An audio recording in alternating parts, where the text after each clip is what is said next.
From Hollywood, it's time now for... Johnny Dollar. George Reed here. Oh, hello, Georgie. How's Floyd's of England doing these days? If payments keep on the way they started this morning, the company will go broke. What's that mean? One of our old clients, quite a character, by the way. Oh, now, wait, George. For just once, give me a case involving some nice, ordinary, normal person. No, Johnny. First, it was that old fuss-budget Jediah Gillis. Yes, but now... Then big bad Michael Meany, who thought he owned half the state of Louisiana. Well, yes, I know, but compared to them, Durango Laramie Dalhart is as normal as they come. Durango what? Except for one thing, of course. The payment of his insurance premium this morning. What was the matter with it? $4,500, Johnny, in $100 bills. They're still here on my desk. $100 bills? You call this character normal? Listen, will you? Every one of these bills is counterfeit. Oh. I'll be right over.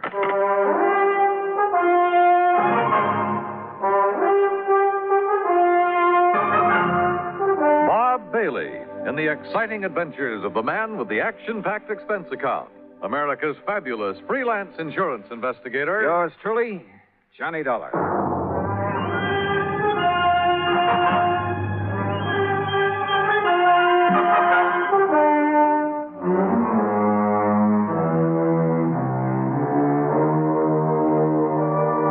Expense account submitted by Special Investigator Johnny Dollar to Floyd's of England, North American offices, Hartford, Connecticut. Following is an account of expenses incurred during my investigation of the funny money matter. Expense account item 1, $1 even, taxi from my apartment to George Reed's office. I found him sitting, staring grimly at a pile of paper money spread around on the top of his desk. Well, there they are, Johnny. 45 $100 bills, and every one of them as phony as I've ever seen.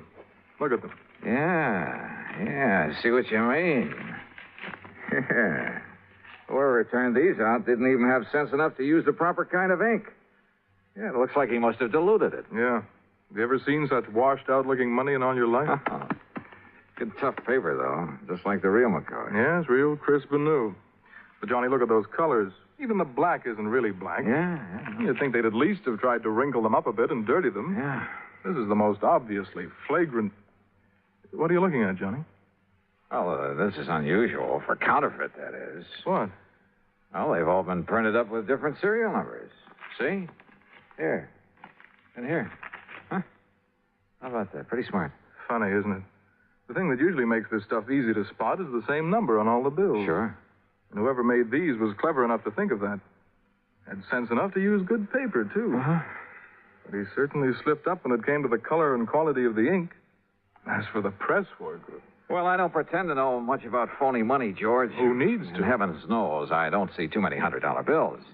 But to me, this engraving looks just about perfect. That's just what I'm saying. Perfect plates, sense enough to change the numbers, good paper. Yet look at the result. Yeah. Has he ever tried anything like this before? What? Durango? Yeah. And just for the sake of the record, what is his real name? That's it. Durango Laramie Dalhart. Oh, I can't believe it. And the answer to your first question is no.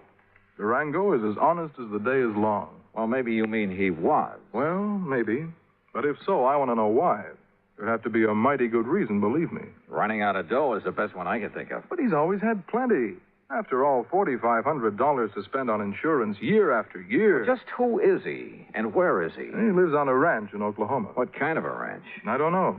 But it must be awfully big. Where in Oklahoma? A place called Bum Spung. Bum Spung? Yes. Oh, now, look, George, this whole thing is beginning to get a little too thick. Durango, Bum Spung, Laramie Dalhart, whatever it is. Look, counterfeit money is for the Secret Service for her, so why don't you just put in a phone call to them and let them carry the ball? No. Why? Because of Durango. I simply can't believe he'd deliberately hand over a lot of phony money. He's been paying on that policy for years. Always in cash? Always in cash. Crisp, new, legitimate $100 bills. Up till now. Were you here when he left these? No. Now, look, Johnny, if somebody is trying to take him, it's up to us to protect him. Oh, that's a big if, George, from where I stand. Johnny, we've always tried to give more personal service to our clients than some of the other companies. Look, I want you to investigate this thing for us, without Durango's knowing, of course, on a fee plus expense account basis. Oh, an extra fee? That's not usual, George. With you, it is. You know as well as I do, the padding that goes on your expense account is plenty fee for anybody. Oh, George, you cut me to the quick. All right, where is where is Mr. Dalhart now? Back in Bum Spung, Oklahoma, or at least on the way. But I thought he just left this money this morning. Every year he follows the same pattern. Comes east for a fling. You know, New York and all the nightclubs, that sort of thing. Then, just before leaving, he drops in here, makes his premium payment, and is gone. So? George, I still think you should have called in the Secret Service. But I'll take this on for just one reason. What's that? I want to find out what kind of a place could ever deserve the name of Bum Spung. Since George had already arranged for plane travel as far as Enid, Oklahoma, item 2 is a mere $8.55 for incidentals along the way. I arrived in Enid shortly after noon. Item 3, $2.60 for lunch. Item 4, $50 deposit on a rental car. And the owner of the drive-your-own agency wore a silly little smile as he gave me the directions to Bum Spung. Anyway, I headed due north on Highway 81 across the Oklahoma flatland. Some 26 miles or so further on, after passing through Pond Creek and crossing the Salt Fork of the Arkansas River, I spotted a rather crude, weather-beaten sign indicating that the place I was looking for was somewhere up a dirt road to the left. Road? That's a laugh. And it twisted and turned for seemingly endless rough miles along the riverbank. I just about decided that Bum Spung was a bum steer when suddenly I almost ran into the gate of an old wooden fence, surrounding some 2 or 3 acres of sandy ground.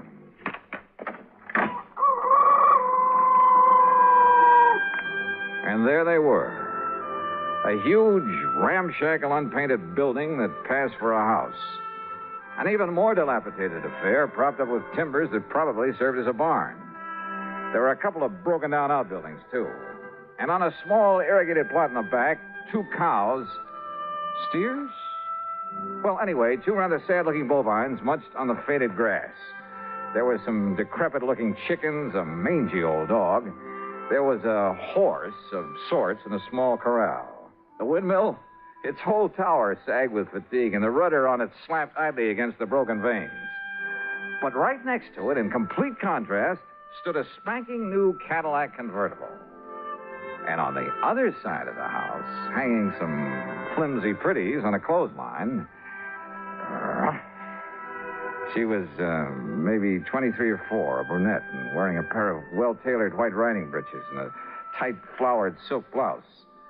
She was slim, and she was pretty, and had a couple of rosebuds tucked in her hair. Hi. And about as out of place as anything I ever saw. I said hi. It was like seeing the vision of a goddess and... Come on in. Just swing aside that post that you left. It's what Durango called the gate. Oh, yeah. Durango, did you say? Don't tell me this is Bum Spung. It sure is. Didn't you see the sign down the road? The vast acreage within this broken-down fence is the cattle ranch of Durango Laramie Dalhart, who happens to be my uncle. I'm Carol Dalhart. Who are you? Why, my name's Johnny Dollar. Dollar? That seems to me I've heard that somewhere. Oh? What are you doing out here? Oh, just driving around, you know, summer vacation. You look like a city man. I was intrigued by that sign down the road. You know, curious about what Bum Spung could mean. Bad water. Bad spring, so the Indians called it Bum Spung. Ah. Durango liked the name, so he bought up these 2 acres and settled here. And this is all there is to his ranch? What's the matter with it? He likes it. But I'd had an idea. Well, Yeah? nothing. From what you've told me, I think I'd like to meet Durango. Is he around? You trying to kid me or something? I haven't told you anything about him. Now look, Johnny Dollar. Yeah, look! Suddenly she turned, drew an old Colt 45, and as I ducked, she let go with it. Holy! I got him, see? She got him all right. A small snake that had poked up out of a hole in the ground some 25 feet away. And she'd got him right through the head with both shots. Oh, God darn rattlesnake? Rattlesnakes? That looks to me like a poor old gopher snake. What's left of him. So what's the difference? Could have been a rattlesnake. Hey, you were plenty fast with that gun. Yeah, gotta be. Or old Durango wouldn't have me on the place. There's no use for anybody that... Hand me a couple of those clothespins, will you? I got to get these things hung up. Yeah, sure. Here. You said you're his niece. That's right. Only one left to take care of the old buzzard. You live here with him? Part of the time. Well, enough to look after him, make sure he don't get lonely, that he's got enough food in the house, that kind of thing. And I stick around when he goes out on the West Coast or back east for a fling. That's where he is now. Yeah, and he's due back. Hand me that slip out of the laundromat. Sure. Here you are. I take it that convertible's yours, huh? Yeah, that was my birthday present. Oh, your family must be pretty well heeled. Family. Me and Durango, we're all that's left. Give me them stockings now. Sure. But certainly Durango. Why not? He gives me a new one every year. And this ranch is all he owns? Except for his money. Says he has a barrel of it. Well, he must have. Or else, Or else, what? nothing. Go on with what you were saying. More clothespins. Yeah, here. And when he kicks off, I get it all. And I can give up the filling station. Filling station? Well, you must have passed it, just the side of Enid. Durango says a woman's no good unless she's got a job, so I got a filling station. Let somebody else run it for me, though, and Durango don't know the difference. Or at least he don't care. The main thing is I'm around to keep him happy and give him somebody to cuss at now and then. And say, why am I shooting off my face to you this way? I don't know, but don't stop. There.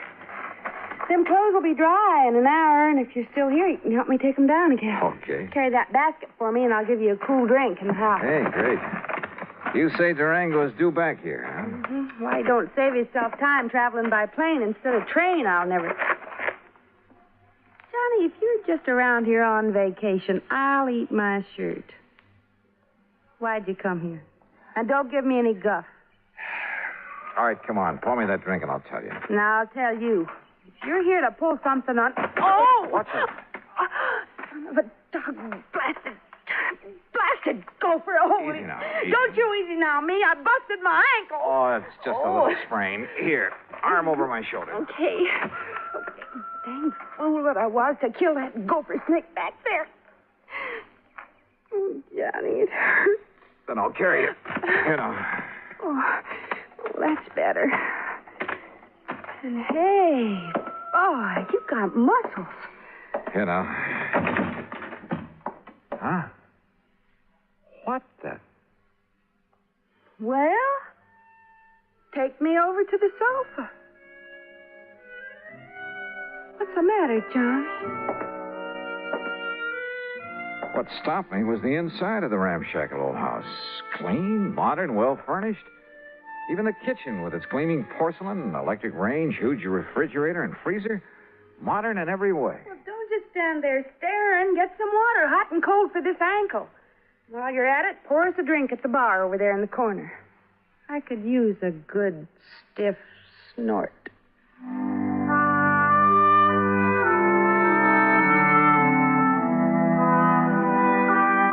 I did what I could to reduce the swelling in her ankle. But by the time I'd taped it up and she was snoozing comfortably on the sofa, it was getting dark.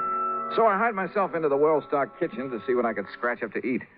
And I'll be honest about it. With this mighty attractive patient on my hands, I'd completely forgotten about my mission in these parts, the investigation of one Durango Laramie Dalharts. I wasn't allowed to forget it long, though. As I opened and was about to reach into the ample freezer... Stop right there, you. Huh? There's only one way to deal with a thieving, stealing, dirty varmint like you. Now, wait a minute. Put that thing down. And that, partner, is this way. Holy, no. Hey, no, you're out of your... No!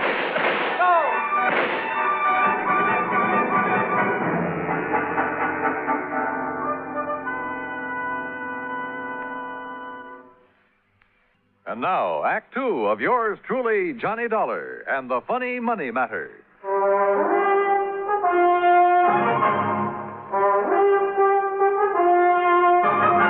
Robbing my house, here, you No. thief. Now, wait a minute. Not while old Durango's around. Oh, Go, you old maverick! watch it. Cut out that shooting while I'm trying to sleep. Ain't had a chance like this in years. Will you cut it out? Quit it! Cut it out, I say! Enough. Me, too. Take a swing at me, will you? Right. Holy Moses. Okay. Yeah, and here's your gun. Keep it in your pocket where it belongs. Sure. Now, what was the big idea? Well, whenever you bring one of these fancy boyfriends of yours around to my house, I got a right to have a little fun with them, ain't it? Fun? Is this your idea of You and fun? your crazy gall darn fun. Look what you did to the stove. You blowed it full of holes. The old wood stove would have held up. Here, buy yourself another one. There's $500 nice new dollars. Hey, wait, let me see Now, what about those. that window and the jars on the shelf? Okay, here. You should have saw him when I started throwing that lid all around him. Sure. Here, Johnny, let me wipe off some of that jam that fell on your head. Johnny? Johnny who? Johnny Dollar. And I take it you're Durango Laramie Dalhart. Nah, sure am. Fastest shot in the country, too. My pa learned how in Durango, my ma learned how in Laramie, and I'm better than both of them was. Only thing is, I get no chance to show off no more. Durango, you crazy idiot. What's the idea? No harm, man, no harm. Yeah, take a slug of this. You forget all about it. I'll get a glass. Glass, a man drinks out of the bottle. Go ahead, Johnny. Oh, well, thanks. Bad enough a he-man has to live around all this feminine fripsy and lace curtains and rugs all over the floor and You know, stuff. Dad, blame well, you like the way I fixed up this old dumpy ears Durango. Yeah. Now, wait a minute. Look, you two. Yeah, you know dang well a man gets tired just sitting around, no matter how pretty it is. Why else do you suppose I got to get away every now and then to San Francisco or New York or some of them places where they got some noise and excitement? Is that right, Johnny Dollar? Just leave him out of this. Why? What's he doing here, anyhow? Well, Durango, I'll tell you why. Because he's just driving around on his vacation, and he happened to get to the end of the road, and I made him come in. That's why. Thanks, girl. You got any objections? Now, I'll say this. He's got a lot more get-up and guts than most of the boys you bring around here. That larrup on the chin he give me is... Yeah, well, I'm sorry about that, Durango. Sorry for what? Because you didn't act like some of them lily-livered kids she brings around and run for home? No, sir, boy, you're all right. Carol, what the Sam Hill you got on your foot? Well, it's high time you noticed. Well, what happened to it? I like to have busted my ankle in a gopher hole, and if it hadn't been for Johnny, I'd still be laying out in the yard howling with pain. Yeah, me, I'd seen that happen. I thought she'd broke her leg. I'd liable to took her out and shot her. But Johnny, boy, you done a real good job on my little ticket. Here, honey, I have to get back on the sofa. No, now, let Johnny. He's a lot gentler. And besides, well, I kind of like him. You hear that, Johnny? You better look out when a pretty girl starts talking to you like that. You're sure fixing to get lassoed and thrown. Well, I can think of a lot worse things. Durango, you just shut up and fix us up some victuals. We're hungry. Yeah, sure. No sooner than I get back here and some woman starts giving me orders. Take it easy now, girl. Oh, I don't need help. I'm feeling fine now. I just wanted to talk to you. Hey, you should have stayed on that sofa. What, missed all the fun?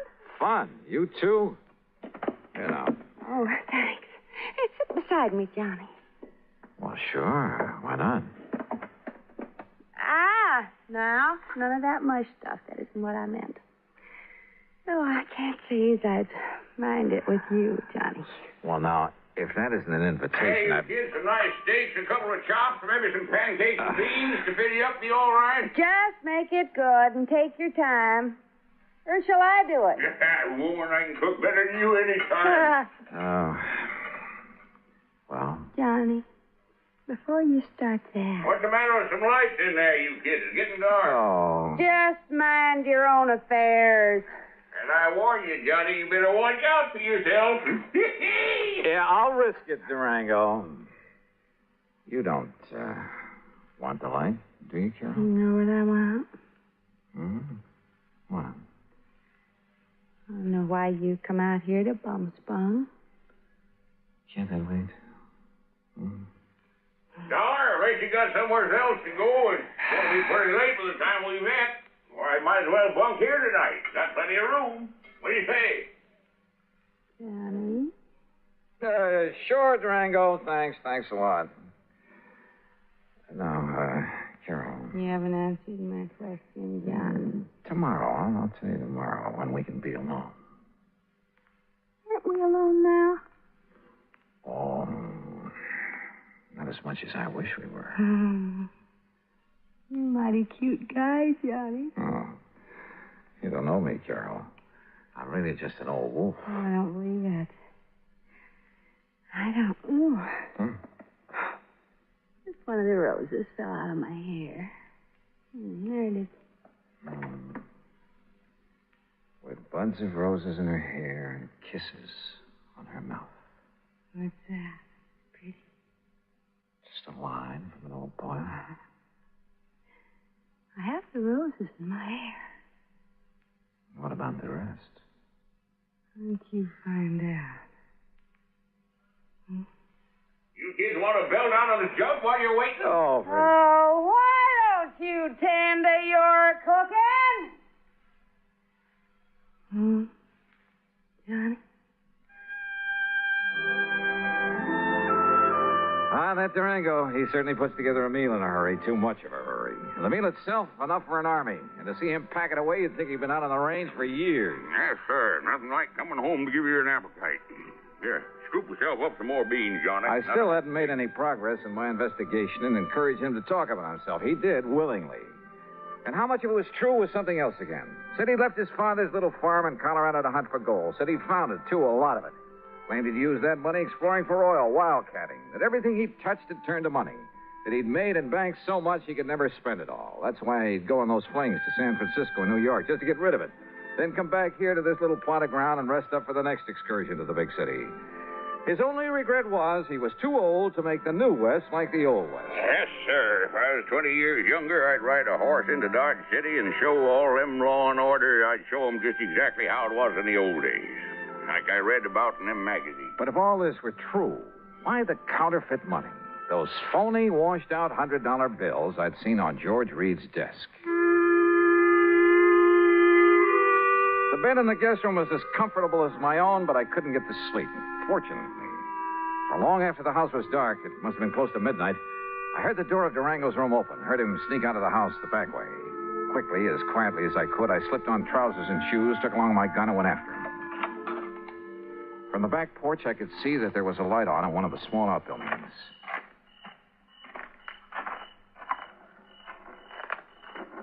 With my ear pressed tightly to the side of the little shack, I could hear it only too plainly. The printing press on which Durango was turning out the phony money. No question about it. And I was sorry.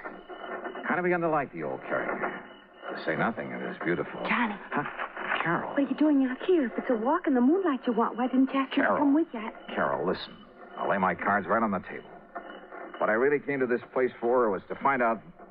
Well, it was right here inside this little shack.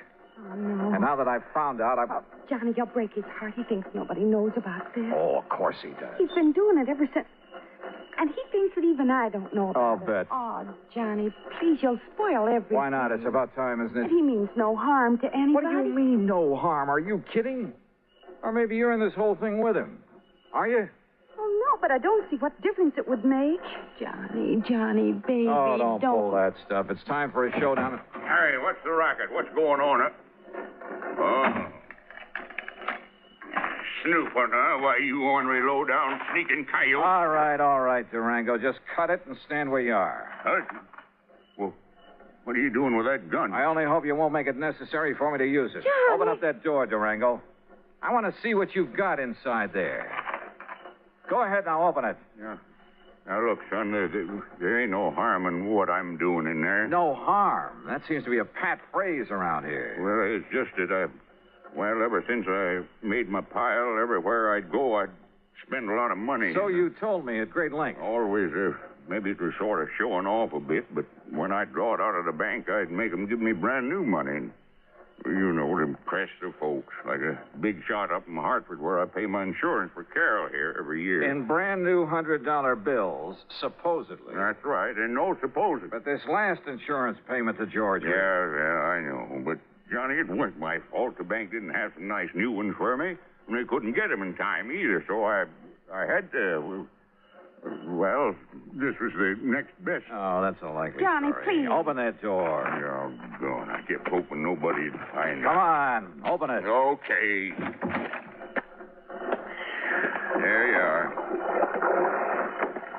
What under the... That's the washing machine there. And that's the soap and plenty of strong bleach and the starch to make them nice and crisp. Oh, no. And that there's the ironing board where I press them out real nice and flat. They'll never believe it. But it does make them look real pretty and new. Honest, Johnny, I didn't think there was no harm in it.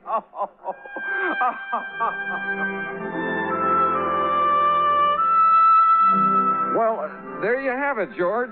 Full report on the funny money that turned out to be only cleaned up a bit. And the next time, call in the Secret Service, will you? No, I didn't mean that. Just don't question the charges on this account for the extra week I've spent out here. If you could see this pretty little Carol. Oh, that Carol. And if I ever get enough money, so help me, I think I'll retire to Bum Spung, Oklahoma. Expense account total, including incidentals, and the trip back to Hartford, $171.25. Yours truly, Johnny Dollar.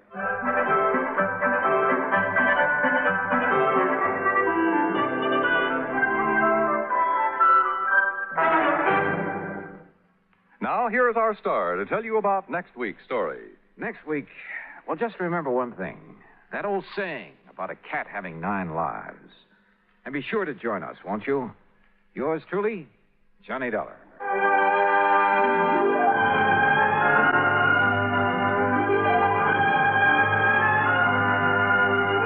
Yours truly, Johnny Dollar, starring Bob Bailey, originates in Hollywood. It is produced and directed by Jack Johnstone, who also wrote tonight's story. Heard in our cast were Virginia Gregg, G. Stanley Jones, and John McIntyre. Be sure to join us next week, same time and station, for another exciting story of yours truly, Johnny Dollar. This is Dan Cumberly speaking.